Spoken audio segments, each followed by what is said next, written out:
Some divers describe it as horizontal skydiving. Others say flying. And still others call it riding nature's diver propulsion vehicle. But you can't really compare drift diving to anything because nothing else compares. In drift diving, you cover far more area, expending far less energy than in any other form of diving, often outpacing even the hottest scooters. Only by drift diving can you zoom over the reef with the speed and ease of a barracuda.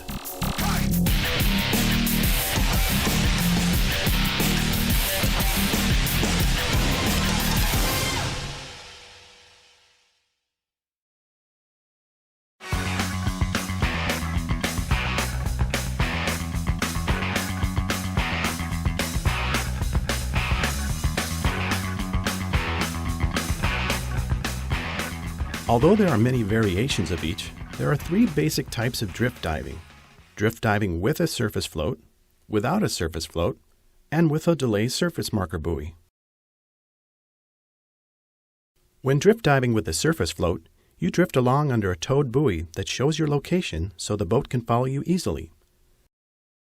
This is a good technique for when choppy conditions may make it hard to follow bubbles, and it's good for beginning drift divers, because the line provides a vertical reference for descents and ascents.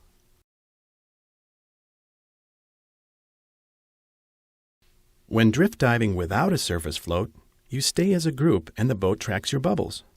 This can be more difficult for boat personnel, and you need adequate visibility for the group to stay together. But it's common where obstacles might hang up a tow line. It's also common in deep drift diving to avoid having the float in shallower, faster water drag the line handler. Drift diving with a delayed surface marker buoy, or DSMB, combines the previous techniques. You begin the dive as a floatless drift dive. When it's time to go up, the leader inflates and sends up a DSMB, and everyone ascends along the line. This technique gives the advantages of descending and touring without a line, while making it easier for the boat to spot your location when you come up. It also helps alert boat traffic that you're there. Regardless of which type of drift dive you make, surface supervision is generally recommended even when it's not required by logistics. Having someone at the surface helps warn away boat traffic, provides assistance if someone has a problem, and simplifies the dive, picking everyone up at the end. Supervisors on shore-based drift dives can drop off divers at the entry point and then pick them up at the exit point.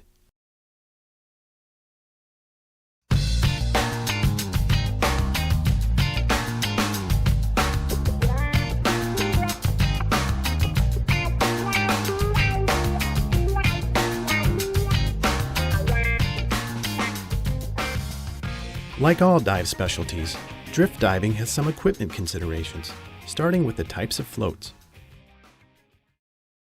There are many types used in drift diving, but among them, large spherical boat fenders are popular because they're readily available, highly visible, and the larger ones have ample buoyancy to support 2 or 3 divers pulling against it while ascending. However, because they're big, they're harder to tow. DSMBs are typically tall, sausage-shaped buoys, open at one end so you can inflate it underwater. Though some divers use large, brightly colored lift bags. The primary advantage of these is that you don't have to tow your float until you need it. One drawback is that sausage-style DSMBs will get pulled under if divers pull too hard against it, so the line must be used only as a visual reference.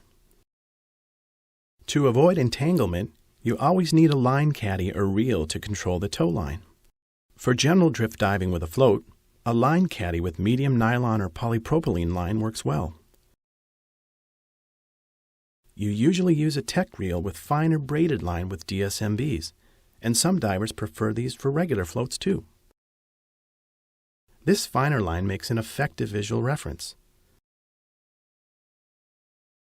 The rule of thumb is to have at least twice as much line as your intended depth.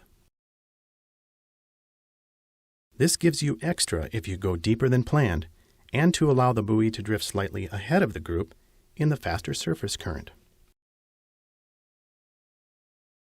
As you probably recall from your PADI open water diver course, surface signaling devices should be a standard part of your kit.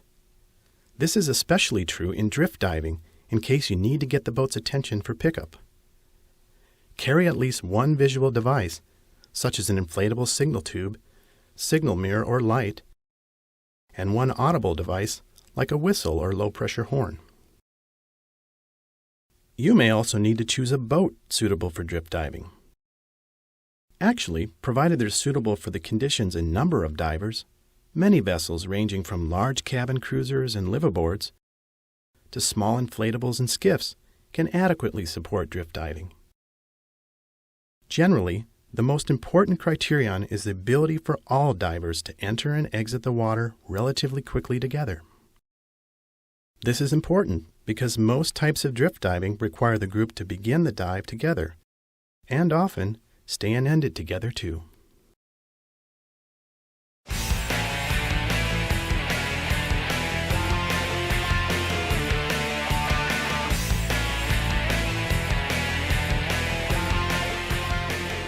Now let's look at the techniques you use while drift diving.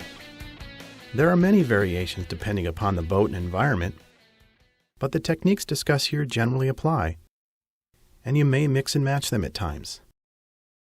As you'd expect, you start with drift dive planning considerations. These include surface conditions and current intensity, and depth and visibility, both of which affect the drift dive technique you'll use. The dive objective may influence technique and the dive team choice. The number and size of the team influences the techniques you use, as can diver experience levels. As mentioned earlier, bottom topography can affect towing afloat, and the availability of surface support may determine how you drift dive, or even whether you can drift dive at all. Interestingly, drift dive navigation isn't often a major planning issue because typically you don't navigate. You ride the current, surface, and the boat picks you up. There are some exceptions, of course, with shore drift diving being the main one. You may need to navigate so that you don't miss your exit point. If there's nothing underwater that alerts you to it, or you're not familiar with the area, the usual procedure is to surface early enough to spot the exit. You may leave something like a brightly colored towel if the location's not otherwise obvious. After planning, in preparing for a drift dive entry, the most important factor is that everyone is ready to enter together. When everyone's ready, depending upon the boat's configuration, you'll either enter at once or rapidly one after the other. The crew coordinates the divers with the captain. Never enter the water until cleared to do so by the captain or crew. This is important because the boat must be in the right place and, more importantly, so the propellers are disengaged. Drift diving involves two primary entry techniques. For buoyant entries, you enter the water with your BCD partially inflated. Everyone assembles together and descends at the leader's signal. This is a common technique with relatively inexperienced drift divers, and it allows you to sort out final problems at the surface. But it requires a site where some delay before descending isn't an issue.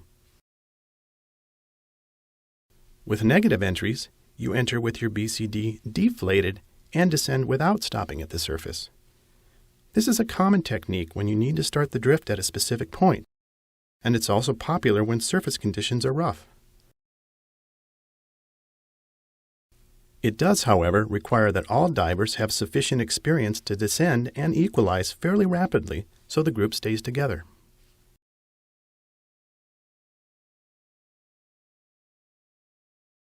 Drift diving tour procedures begin with the leader pausing at the planned depth and waiting for everyone to assemble. This is usually done drifting, but sometimes it may be stopped on the bottom someplace, sheltered from current. After making sure everyone's accounted for, the leader confirms the current direction and indicates the travel direction.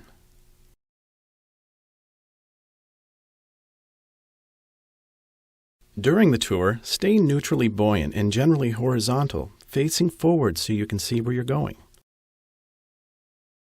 Be sure you're streamlined with everything secure, making sure dangling gear doesn't snag anything. Allow ample space between you and the reef. Depth changes can be subtle, so pay attention to your computer and your ears.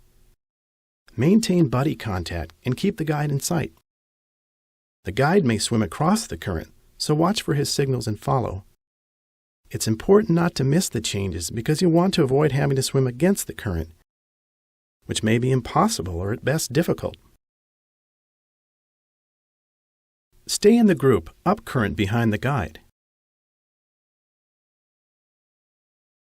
If there are stragglers, the guide may swim gently into the current or duck out of the current so they can catch up. If so, follow the leader's example. If you and your buddy are a bit behind, swim with the current to catch up with the group.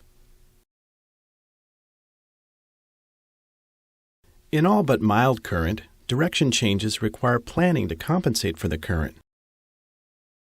The leader will signal the change in advance, which usually requires swimming across the current to intercept or avoid something.